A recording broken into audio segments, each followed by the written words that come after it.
waited for how many years? I believed all of his words. And at the end of the day, nothing happened. Hi guys, I'm Meech. I'm Pam. Okay, let's get started. How do you know when to walk away even if you still love them? Just knowing yourself so much and knowing your values, knowing your morals, knowing the things that you're willing to tolerate is enough a reason for you. Now, when you see someone treating you the way that you don't want to be treated, that's enough reason for you to think about the long term. I always try to think long term, especially when it comes to with my relationships. I don't mean that the first red flag, I'm like, okay, bye. I try to talk to them first, and based on their answer, if they're not willing to change, I'm like, I still love you, but you know what? We're just not aligned, and it's okay for me to let you go because I fully believe that, you know, great things will come into your life the moment that you learn to let go of the things that's currently blocking you from your end goal. So for me, you really have to know and ask yourself, do you deserve this? Do you want to be treated this way for the rest of your life? Because based on my experience, I waited for a man to change. I believed all the words he told me about changing this. And I waited for how many years? I believed all of his words. And at the end of the day, nothing happened. What happened to me? I was left broken. My dignity was gone. And I loved the man I loved the man despite everything he did to me. All the dirty stuff he did to me. And then I realized, I don't want this anymore. I want someone better. And like Mika, think long term. Do you want that kind of husband in your life? Do you want that to be the father of your children? I said no and I dipped. How do you handle jealousy or insecurity in your relationships? When I'm in a relationship, I don't really get jealous. I fully believe that it's his choice. If he wanted to cheat on you, he'll cheat on you regardless. Even if hindi mo siya pinayagan to go on that boys trip, if he wanted to cheat on you, he'll find a way. He'll absolutely find a way to cheat on you regardless. Yeah. And especially like in TikTok and in all cultures and everywhere around the globe, women like to check the following of their partner. And like parang, why do you want to torture yourself in stalking his reposts, his following? There's no point because you can't prevent a man from cheating. If you really wanted to, he will. Like what Mika said. Exactly. And if he did cheat, then alam mo naman na wala na siyang kwenta. Nag-cheat siya eh. Why would you still want that? That's Right? my point as well. Yes. Let them have the free will to do what they want. If he cheated on you, then it's up to you to make the next move. Will you stay and let that happen, or will you leave and find someone better? That's it. What does a healthy relationship look like to you? When it's calm. I remember telling a guy that I was dating that I feel so calm with you, like I feel so relaxed, and he got mad at me. And I was so confused. Like he was literally like, "What? You feel calm?" I was like, "Yeah, I haven't felt like this in so long." He got so mad at me and I could not understand for the love of my life. I asked my guy friend about it. I was like, why was he getting mad at me when I said this? And he was like, "Mika, you said that?" I was like, "Yeah, because that's how I feel." And then he was saying that it's because that with men, like they want you to feel all of these certain emotions. And that's when I realized that we were never aligned. Because if you're already in that stage of your life where you just try to protect your peace and you just want that healthy relationship in your life, you don't really crave chaos. But one thing is, if you're not in that stage, some people crave that chaos because they're so addicted to that feeling. You can actually be addicted to negative emotions. And as you grow older, you begin to realize that. Yung gusto mo lagi kayo nag-aaway because you're looking for that high, you're looking for that dopamine strike that you get when you argue with your partner.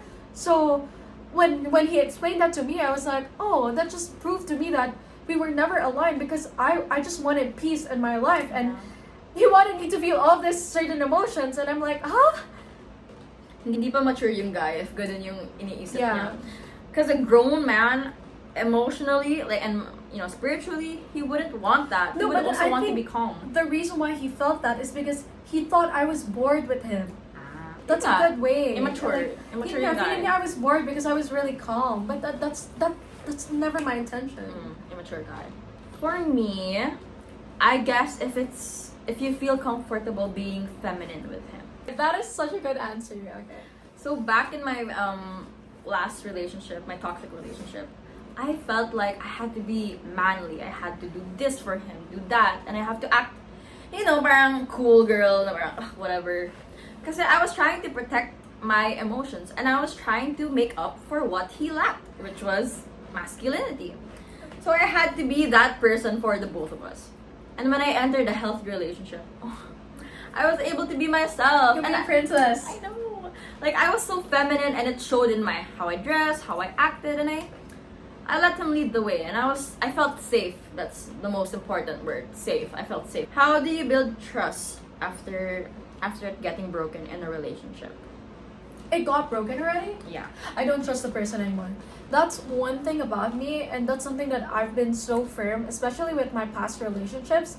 The moment that the trust has been broken, I can forgive you. Yes, I'll forgive you, but it's so hard for me to look at you in the same way anymore.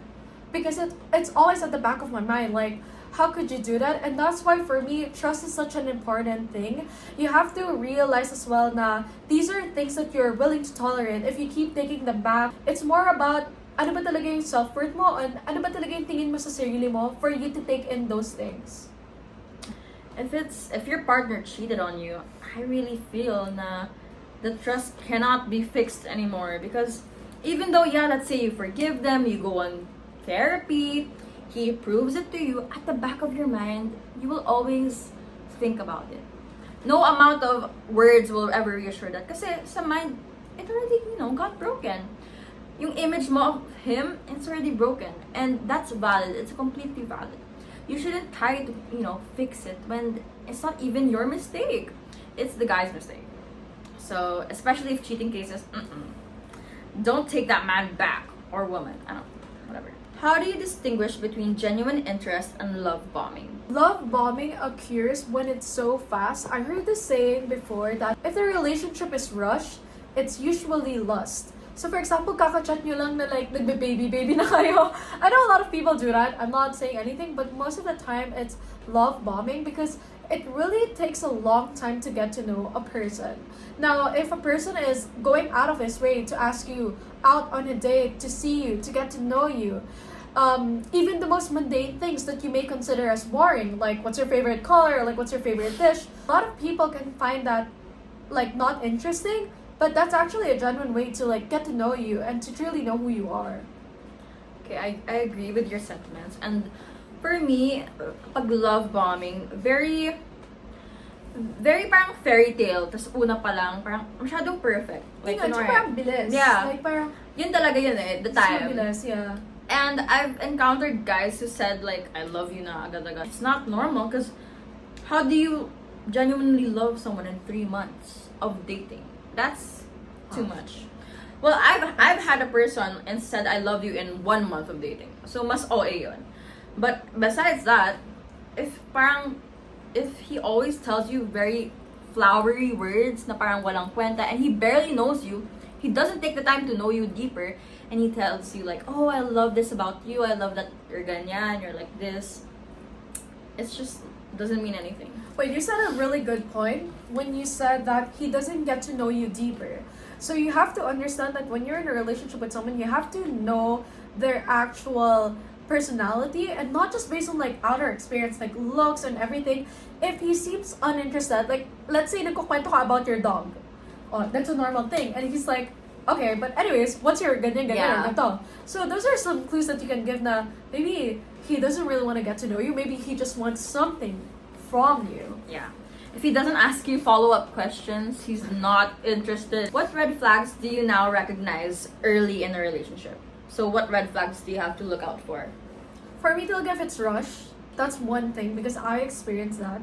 Two is that they're only ma-effort when naliligaw sila. Alam mo yun, yung parang since everything is so fast, like they want to get you so badly, but you don't know their intentions yet. Because I know that actions can be deceiving as well sometimes, especially words can be deceiving. And it's like, parang, are we going a little too fast? Yun nga, hindi na sila ma-effort after them getting you.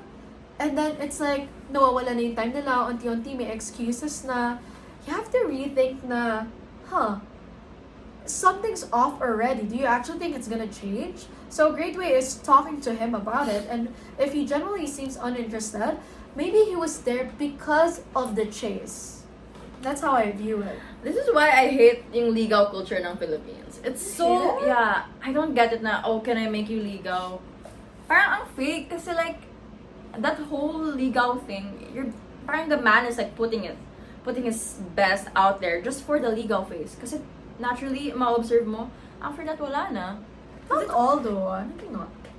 I It's don't just the know. effort of the guy. It's courageous to But- make legal. So ano dapat? Basically, like, I don't know, like, I guess just regular dating, hindi yung legal. Kasi legal here, specifically in the Philippines, they do this for you, they do that for you. Okay, yeah. But then after that, once they get you, wala na nga. So parang, yun yung culture natin here, what I've observed. People will say, oh, can I make you legal first? And then after that, the guy treats them like nothing special anymore. I don't think all though. Yeah, not I think all, all. obviously. But There's a from lot of most, successful legal. what non-negotiables do you have in romantic relationships? So deal. If the guy doesn't have a dream, that's such a huge deal breaker for me. Like if he's not passionate about anything, huge deal breaker for me. I also want a provider man. That doesn't necessarily mean that he has to be like crazy rich. When I say provider mindset, what I mean by that is, for example, nagkaroon ng adversity. Like for example, he's my husband, nagkaroon ng adversity. What I mean by having a provider mindset is that he's not gonna let go of the family or parang, oh no, nasira yung business or whatever, or I got fired. Sige, bahala na kayo. Having a provider mindset means that he'll still manage to find a way Yeah. to provide for his family because he loves his family. That's what I mean by provider mindset, na it's not just about money. It's a mindset that you try to continue on because you want the family to feel secure and protected. What's your Very true, non-negotiable? very true. My non-negotiable, similar to you, yung kung wala silang passion or dream. Kasi parang, ang boring mo naman, and like, wala ka pang gustong gawin sa buhay mo. Oh my gosh, I hate that. So yeah, that's my one non-negotiable. And I'd agree with you on the provider mindset thing. It's a mindset. yeah. I hate it when people think na, oh, it's about money. No, it's a mindset. There's a Yeah. lot of people who has so much, but they'll never give you anything. Yeah. I used to talk to this really great guy, super handsome guy, tall, whatever. Pero when I talked to him, sabi niya sa akin, he doesn't believe in the provider mindset. He believes in 50-50. And I don't know, besides the money, I understand and I know it. I've seen it from, based on experiences and what I've observed from other people. If a guy really likes you, if he's really interested in you, he's gonna make a way to provide for you. He's gonna get you this, get you that. And even if not material things, even just the small things, like the effort, call you. If he really likes you, he's gonna call you. That mindset goes the same for, yung provider mindset, like what Mika said. Well, I hope you guys enjoyed this video. See you guys next time. Bye.